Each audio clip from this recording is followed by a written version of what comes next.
Transfer season. It is transfer season. How we doing, everybody? Sam here, United People's TV. I'm coming to you live with these interactive shows because you seem to like them and all of you seem to comment that you want some more. So when Fabrizio Romano tweets, even if it's not the biggest major update in the world, it gives me the opportunity to speak to you live and interactive to find out where you're watching it from, run through our transfer targets again, updates on Sancho, on Torres, which I find an interesting one, on Varane. 3 players that United have been heavily linked with already this summer. And you know the drill by now.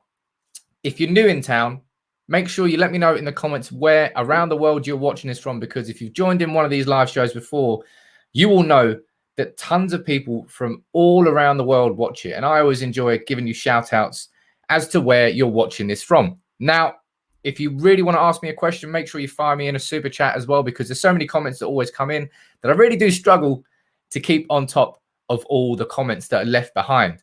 So I'll go straight to the comments now, see where you're all watching this from. Look, we got Sai watching on YouTube from Chicago. Good morning to you. We've got Andrew Logan watching from Northern Ireland. Is that from Derry? Let me know. We've got Dark Prince watching from Norway. Oliver watching from South Africa. Saul watching from Texas, USA, and Trash Trolley watching from Glasgow. Good luck to you tonight, Scotland. I'll let you know that. But let's go straight into the news and straight into the update that I want to speak about from the man himself, the considered the godfather of transfer news these days. Kind of rightly so. He's got a great track record. That's Fabrizio Romano. What has he been saying about Sancho? What's he been saying about Varane and Torres? This is the update here. Man United is still working on the Sancho deal, but will be focusing on a new centre-back this summer. And that's why this is a key update that I actually want to speak to you about. Because up until this point, we've never really known whether Manchester United have been looking for a centre-back, whether or not it had just been an afterthought, whether we were just going to be focusing on Jadon Sancho and maybe not even really going to focus on signing a player in any other position. Apparently it's a centre-back. Raphael Varane already on the list for months of United anyway. And Man United are also aware of a release clause in Pau Torres' contract that's 65 million euros. Now, that's an interesting one because Torres obviously impressed against us in the Europa League final, has impressed so far for Spain at Euro 2020, and is considered one of the many options that we do have at centre-back, whether that be Raphael Varane, whether that be Jules Koundé, whether that be Pau Torres, whether that be Sergio Ramos from Real Madrid, anybody. There's plenty of names on that list, but up until this point, maybe this bit here, look, United will be focusing on a new centre-back this summer. Let's quickly skip back to the Sancho news and the Sancho update. So the United is still working on the deal. We know what the deal is now. We know what the absolute situation is. Borussia Dortmund want 95 million euros for him. Now, as I said in my video yesterday, the sort of full story update on Jadon Sancho, it's whether or not that second bid's gone in. That's what you've got Sky Sports and Sky Germany reporting that £75 million bid has gone in, which is backed up by Patrick Berger from Sport 1. That's the interesting part there, because if that's correct, then we're really not that far away on a deal. It all depends on those add-ons and where they are. That's the interesting part. Let me see what you guys and girls have to say in the comments below. Got Kurt King watching from Jamaica. Good morning. Good afternoon to you. It's probably good afternoon by now. Got Iduna watching from NYC. Hello. How you doing? Got Delazy guys watching live. How you doing, my friend? And we've got Paul Murphy watching from NYC. Plenty of you watching from America, it seems. Look at that. Got Paul watching from Charleston in South Carolina over on Facebook. Hello to you all. Now, as I said, as always, if you have any questions you really want to ask me, make sure you fire in the super chats, because there's too many comments coming in about where you're watching it from that I really struggle to actually keep on top of them. But yeah, that update on Sancho is what it is. We know what the situation is. It's whether or not United are actually going to pull their finger out and actually pay the goddamn money. So in that sense, it's not the major update. But I wanted to speak about this. This is why it's an update on it for me, because it says we're focusing on a new centre-back. And there's no doubt that we need a new centre-back. Look, United, Harry Maguire last season, he played every single game. And whether or not you really like Harry Maguire, and Harry Maguire certainly splits opinion, I think would be a fair thing to say. Harry Maguire is the best centre-back that we have got at our club, and we need someone to partner him. Now, Harry Maguire, look, as you can see here, operates heavily on the left-hand side of the fence. That's where he plays. That's his position. So when you're looking at our targets, now this is quite an interesting one to have. Actually, I'll tell you what I'll do. I will pull up another target here, and that is Ben White, because I saw Joe Taylor. How you doing, Joe? You're saying in the comments that Ben White is the person that you would prefer. So I think what I want to do here is take a look at the centre-backs that we've been linked with, whether that's Pau Torres, Raphael Varane, Jules Koundé, and let's have a look at Ben White as well. But look at Pau Torres' heat map, and I think this is probably a crucial point as far as I'm concerned, because whoever we sign, Solskjaer is going to sign that player to partner and complement Harry Maguire. And they're not going to force Harry Maguire out of position. So when you look at someone like Pau Torres, he operates down the left. And look how deep Harry Maguire and Manchester United sit by comparison. Look at that heat map there on the edge of his own box. And look at someone like Pau Torres in Spain. Look how much happier he is bringing the ball forward. And that's the sort of player that Pau Torres is. He's not a dominant, powerful centre-back like Harry Maguire. He's a creative, what you would expect of a typical Spanish centre-back. That's more what Pau Torres is rather than Harry Maguire. And if you look at someone like Raphael Varane, he operates on the right-hand side. And you can see he's been playing well. He got 7.8 against Germany in the Euros, dropped to a 6.9. But, you know, France still looking very good. They may have drawn against Hungary, but I don't think it was the biggest upset in the entire world. Hungary are a good team. And then you look at someone like Jules Koundé. Now, this guy lives on the right-hand side. Operates more as a right back than he does as a right centre back.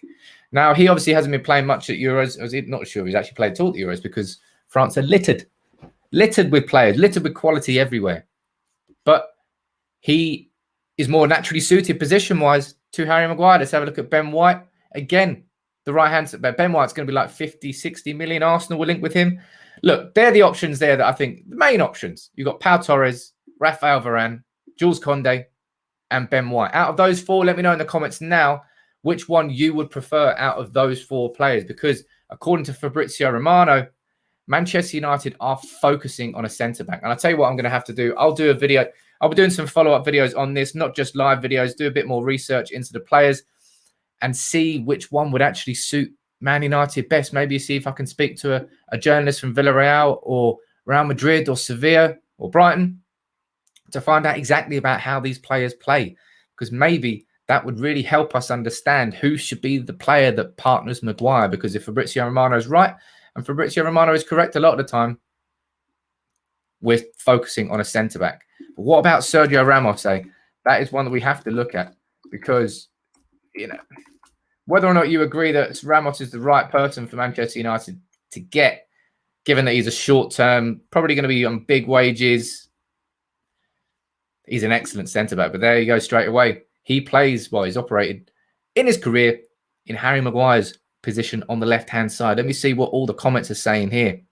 Got Varane's proven and at his peak will be ideal for a good few years. So you, my friend, think that Raphael Varane is the player that we should be going for. Football is Love on YouTube, you disagree, saying, look, Ramos for free. Is Ramos a free agent this summer? I actually don't really understand that. Is his contract run out? Are they just agreed to terminate his contract? Let me know what the actual story is there in the comments below. If to complement Maguire, then White or Koundé is the best option since they play well on the right-hand side. It's a good point there, and it's something that we certainly have to consider when looking at these options, because we won't just sign somebody who could purely play down the left-hand side, because that wouldn't really make sense for United. We've got to look at the other options. Of course, there are other options as well. I think you've got Christian Romero. It's someone that we should probably have a look at on screen together now. Let me type his name in there. Plays for Atalanta. Obviously, Atalanta in the last few years have really impressed, really sort of grown as a club. And Christian Romero has been part of that as well. Let's have a look at his stats here. So he's operating more as a central right. So in that sense, would complement Maguire well. I'm not really sure about his style of play. Let's kind of have a look here. I don't really know these stats in comparisons to others, because these stats don't really mean anything unless you can show them against someone else. But Christian Romero is certainly on the list. Where are you all watching this from? Let's have a quick look and a quick shout out as well. We've got Robert watching on Facebook from Ghana. How are you doing, my friend? We've got Dikembe watching from Kenya, all the way from Nairobi. How are you doing? Let's have a look. Ramos's contract has expired. Thank you all for letting me know that in the comments. So obviously he would be a free agent. Obviously he'd take some serious wages, but he'd be a free agent. You've got Shamar watching from Jamaica. How you doing? We've got where are we going from? So many comments coming in about Ramos now. Oh, there you go. Young Money, watching from St. Lucia. Thank you very, very, very much. As always, keep firing your comments in. If you've got any questions, probably best to send them in a super chat because I will not be able to read them. There's too many comments coming in here. Who will be my choice is the question I'm going to ask myself. I like doing that. I really, really think that Raphael Varane would be the sort of... It would be more like the type of signing that Ed Woodward would make for United, but in my eyes, it would be the perfect type of signing because he's 28. He's at the peak. He's won the World Cup with France. He's won 3-4 Champions Leagues with Real Madrid. And if we look, what we're looking at now is we're looking at players that need to come into this Manchester United team to bring our level up further than it is. And our level last year was finishing second and losing a Europa League final. And we need players like Raphael Varane who are used to winning the World Cup, winning the Champions League, winning the big things. We need players like that with the mentality that they can bring into the club. So someone like Raphael Varane could come in and properly be a leader. Pau Torres obviously beat us in the final, so therefore he's got a winning mentality against Manchester United. Jules Koundé, no. Ben White, no, wouldn't have that. Sergio Ramos is the king of that mentality, but it's whether or not you feel that it will be too much of a risk to put that down as a centre-back, given his injury record, given how much he would cost, and given that he's 35 years old. Do we need to sign someone more for the long term rather than the short term, which is what Sergio Ramos would be, or someone like Christian Romero? And obviously a name which keeps getting floated around, and I've had a quick look at him, and that's Sven Botman, I believe. Was he? I thought he was he's a defender. Yeah, I'm bad. My bad. But yeah, again, down the left-hand side, I think in my eyes, if United scouts are smart, and they really, really should be, we shouldn't really be looking at anyone who plays down the left-hand side as a natural position because they'll be forced to change to come to United. We don't want to force anybody to come and partner Harry Maguire. We want somebody to come in and naturally partner Harry Maguire. And for me, on paper, I'd probably say Raphael Varane is easily the best choice. But it's whether or not, and I don't actually personally think that Real Madrid will let Sergio Ramos leave on a free and they would sell Raphael Varane in the same summer. I personally think that's a bit of that strikes me as a crazy thing for Real Madrid to do, considering they're not going to be spending too much this summer, given that they're hugely in debt and their debts are getting called in. Barcelona as well, they're just trying to go around and snap up all the free signings in world football, and that's exactly what Real Madrid will be doing. So the idea that they maybe let Raphael Varane go, cool, they get good money for him, 50, 60 million, because they're going to lose him on a free next year. But I don't know. I just don't really think they'll let two such experienced players leave in the same summer. Let's read through a few of your comments. Got Swish Dish, who knows a bit about Christian Romero. Christian Romero has a presence about him. He has a composure and quality to play at the highest level. Varane isn't a leader. Ramos makes Varane look good. Do you agree with that? In the comments, let me know. Do you think that Raphael Varane is who he is because he plays along Sergio Ramos, or the fact that he's playing in the French national team and sort of putting in the similar sorts of performances? Do you think that's an unfair comment about Raphael Varane? Let me know what you think about that.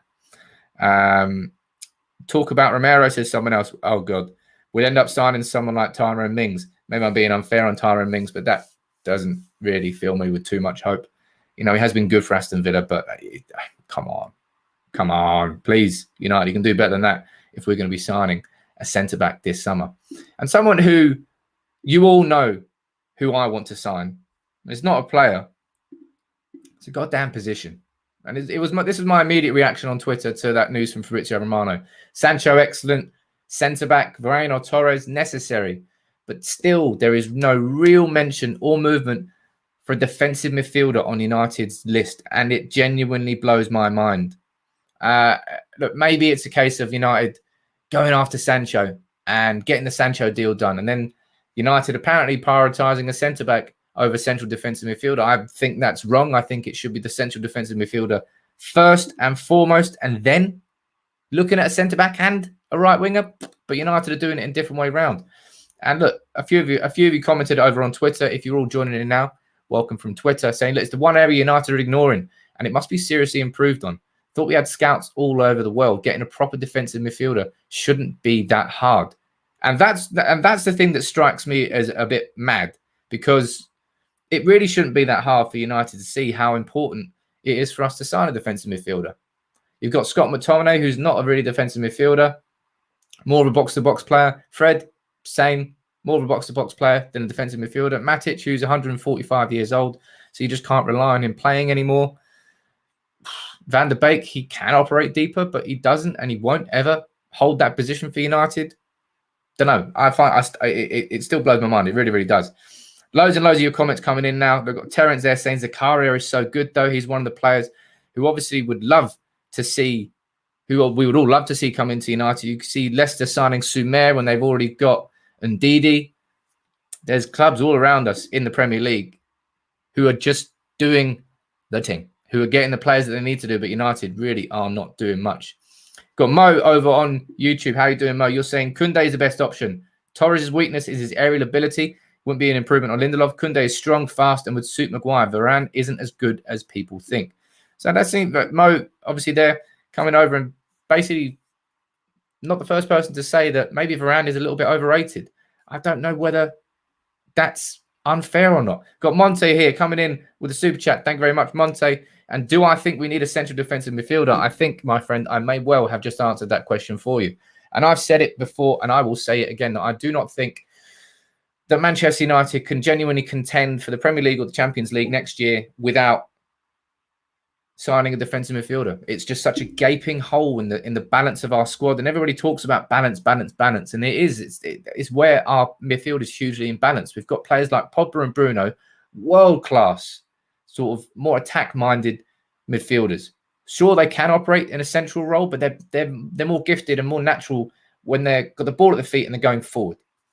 You've got players like McTominay and Fred, who, for me, are good squad players. Fred's getting into the Brazil national team here, and he does a job. He does a dirty job that no other Brazilian does. That's probably why he's in that team. But, again, they're more buzzy central midfielder. That's why I call him a buzzy central midfielder. Somebody you can't really rely on as in the single pivot role, but somebody you can really rely on when they play together and they're covering space. They're tenaciously tackling. They're firing in for the quick interceptions. But when someone who's just like a defensive midfield powerhouse who sits there and just dominates that role in front of the defense, holds their position and just doesn't let anybody through, we don't have that in the squad. It's such a gaping hole. And I've said it before and I'll say it again. Look, Chelsea and Kante, Liverpool and Fabinho, Fernandinho and City. Arsenal have got Thomas Partey. I think Højbjerg, you could probably say, operates there maybe for Spurs. It's just that United just don't have anybody in that role. Let's see what else we've got here. We've got Gabriel watching from Zambia. Hello to you as well. See what else. Ronaldo coming home, says Shuhei Chong. I don't think he will, but I don't doubt that those rumours are going to be here all summer long. We've got Elliot watching from Botswana. Midge saying it's coming home. We'll find out tonight, eh? England playing against Czech Republic. I think we've already qualified. But yeah, look, an interesting one from there, talking about England. What about Rice? Now, Declan Rice, I've said it all along that I want to see Declan Rice impress me in these Euros and sort of show me that he can play in that single pivot role. He hasn't really played it because Gareth Southgate's been playing two holding midfielders and he's been outperformed by Calvin Phillips, who I've spoken about previously. Obviously plays that role for Leeds. Would we sign a player from Leeds? Yeah, we signed Cantona. Yeah, we signed Alan Smith. And yeah, we signed Rio Ferdinand. So yes, we would. So that's not an issue. Calvin Phillips might be one of the breakout players. It's not as if he's breakthrough. He's just played a whole season of the Premier League. But in terms of being in the eyes of the public, I mean, Michael Carrick went under the radar for so long, and maybe players in these sorts of positions do. But Declan Rice, for the amount of money that he is going to cost, which is in the region of, 80, 90 million pounds. If you pay that much for that type of player, you need someone who's like established, ready to dominate in that role. Harry Maguire was overpriced. Paul Pogba was that sort of player, 80, 90 million. And I don't, for me, think that Rice is worth that much money. I might be wrong. You might disagree with me, but let me know what you think. Make sure you keep firing in your questions in the comments and in the super chats as well if you've really got something to say to me, and it always helps the channel when you send them in. But let's keep going back to the comments because I enjoy answering them. We've got Melissa, hello, watching from Damascus. Wicked. We've got Wish Money watching from Zambia. Rajan, you're there talking about Declan Rice. You're saying he's just an ordinary player. And I personally think that as well. Let's have a quick look at Declan Rice's stats over on SofaScore. He's just, I don't know, man. I think Declan Rice has got he's got the Premier League tax put on him. He's got the English player tax. He's got the fact that United might be signing him player tax. 6.6, 6.7. What is that by comparison of Calvin Phillips? I'd be interested to know that, actually. Calvin Phillips. There. What do you think the score will be tonight, by the way? England, Czech Republic. I think England need to win to go top of the group because we're second at the moment, but I'm not really sure about that. 7.3 and a 6.5. Maybe I'm being unfair on Declan Rice. Maybe I'm expecting to see him do wonderful things in that role, a bit like Locatelli has done for Italy. But maybe they're the sorts of players that you just don't recognize, you don't notice during a game because they're just operating in that, just winning the ball, passing it on. And over the course of a 90-minute match, that's not the sort of thing that you really remember from a football game. But then on the other hand, Calvin Phillips, I mean, he certainly played at a higher role against Croatia where he scored a goal. He was fantastic. Actually, no, not scored a goal, got the assist. If you look at his heat map here, he played quite high up the pitch. If you go there, look at Declan Rice, I imagine he sat there very deep. So maybe I'm being unfair on Declan Rice when I'm saying that. But I don't know. I just don't really like the idea of spending 90 million on Declan Rice, especially in a summer where I don't really think we're probably going to be spending upwards of 100 million. So I think it very much depends on players being sold. It should just be if we can get Jesse Lingard to go to West Ham, get 30 million for him, then bring Declan Rice in for 50, 60 million. I'd be fine with that. I think that would be a smart move. And maybe, it's not my money. I shouldn't care about how much the players cost. Sure. But I care about the players that my club is going to sign this summer. And therefore, the idea of spending 90 million on Declan Rice, I don't like the idea of, because I know we won't then spend that money elsewhere. And it's going to be a summer where we're tight. Everyone's tight. It's a coronavirus market. If the Glazers needed an excuse, and they don't need an excuse, but if the Glazers needed an excuse not to sign and spend a lot of money, this is the summer where they've got that excuse. Where are you watching this from? Let's keep shouting these bad boys out. We've got Rion watching from Granada on YouTube. Good morning, good afternoon. Hello to you. James watching from Kenya. How you doing, my friend? Paul on Facebook. Good point here about Frank Kessie. Obviously, he was very impressive for United. I tell you what, I've really got to do some videos on defensive midfielders, don't I? I've been talking about it so much. I've been banging the drum about how much we need to sign one, that I really should be doing some videos on probably the key targets and who would be best for us. Let's have a quick shout. We've got Denmark. Alan watching from Denmark. Congratulations to Denmark last night. 4-1 winners over Russia. A hugely emotional game in the same stadium where only a few games ago Christian Eriksen collapsed and thankfully has recovered and is well. But Denmark through to the knockouts, and it was a wonderful atmosphere to see how much emotion was there in the stadium, and cracking goals as well, the first and the third. We've got Jervin watching from St. Lucia. We've got Leopold watching from Jamaica alongside Jeffrey Brown.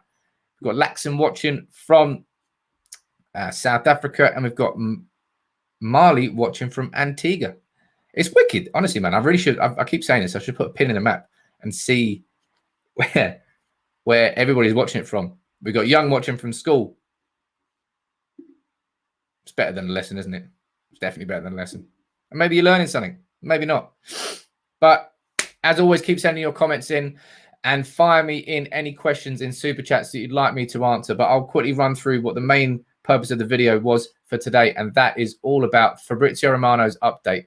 Now, we're working on the Sancho deal. We already know we're working on the Sancho deal. Let's see what happens there. And there's no massive developments in that regard. But United are going to be focusing on a new centre-back, which probably means that United are holding that in higher regard than a central defensive midfielder. I personally think that's a wrong decision. I think that United should be focusing on a defensive midfielder than a centre-back. But maybe Ole Gunnar Solskjaer has more trust in McTominay and Fred than I ever gave him credit for. And that scares me because United playing with two holding midfielders is holding us back, because we've got so many by playing two holding midfielders in the Fred and McTominay double pivot, you then take away from the fact that we can't play Pogba and Van der Beek and Bruno Fernandes with the real strengths. You can't play them all together. We can, but then you've got to take, I don't know. Just for me, it's where the balance really is wrong in this United squad. But we're working on a new centre-back. Raphael Varane Been on our list for months. Let's see what happens. I personally don't think that Ramos and Varane will leave Real Madrid in the same summer. I'd love to be proven wrong, and I'd love him to sign it for United, but let's see what happens there. And the release clause in Pau Torres' contract being 65 million, not 50 million euros this summer.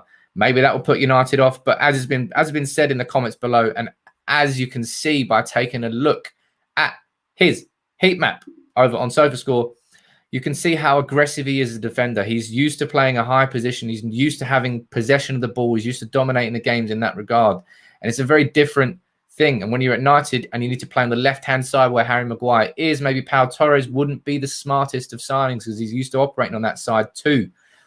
I don't know. But for 65 million, he'd certainly be quite an expensive defender. Maybe not the right one. Let's see what the comments are coming in with now quickly before I fire off. And as I said, look, please send in your super chats as well. The more, the merrier. We've got Anthony watching from Belfast. How you doing, my friend? We've got Yunus watching from Somalia. Good morning, good afternoon to you. We've got Dominic watching from Adelaide in Australia. And so you might be an Italian fan as well, my friend. We've got Michael watching from Jamaica. How you doing, my friend? And another Michael watching from Ghana. And Shivek, you're preaching to the choir here by saying Ruben Neves. My God, I need to do a video on Ruben Neves, really. I need to do so many videos. My word. And you got a comment here saying, look, from Rick Special, which is a fair comment. Why can't Harry Maguire play on the right-hand side?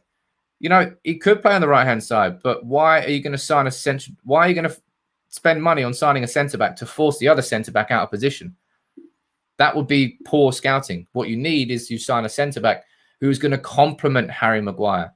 Therefore, somebody who's going to operate more naturally on the right-hand side of the fence. And when you're looking at our targets here, that's where Raphael Varane fires in. It's where Jules Koundé falls in. It's where Ben White goes into. Sergio Ramos, he operates on the left. So does Pau Torres. What about Sven Botman? Again, he strikes me as more of a Lindelof-type player. Very good with the ball at his feet. Is used to playing further up the pitch. Christian Romero, not got much of a heat map, really. Hardly touched the ball. But is he joining Juventus? No, I don't know whether that means he's joining or whether that's just a transfer rumor. Right, let's have a quick final look at the comments here before we sign off for this one. Otherwise, I'm just going to start dragging on. Got Giggs watching from Pakistan. We've got Shubham watching from India. We've got Kezito watching from Sierra Leone. Peter watching on Facebook from Botswana. Charles watching from Malaysia. And before I leave, make sure if you're watching on YouTube and you're new, I hope you enjoy this conversation, this interactive conversation, but make sure you subscribe. It's free. Hit the subscribe button down below, and make sure you join in with any more of these streams that I do, and I'll do plenty more. And I'm also going to be doing plenty more non-live videos as well because I enjoy doing them, and it gets me more articulate and do some research into it. Oh, look, Tristan watching from Canada. First time I've seen Canada pop up. So thank you all very much for joining in. Thank you all very much for your comments and your super chats that you sent in. Make sure you subscribe, as I said, on YouTube. And if you're on Facebook, drop a like on the video. Make sure you share the video too. Invite other people to get involved in these interactive streams. I enjoyed it. That's the update from Fabrizio. That's the update from me. It's good to have a nice chat about centre-backs, about the options that we've got there. We've got plenty of options. Let's see what happens. But a central defensive midfielder still for me is the priority, and I think I'm going to have to do a video specifically on that. And so, enjoy the games tonight. We've got England against Czech Republic and Scotland against Croatia. Good luck to Scotland. I'd rather see them go through. Let's see what goes on there. And if they get through, with the first knockout stage they've ever reached in a major competition, be big. But until next time,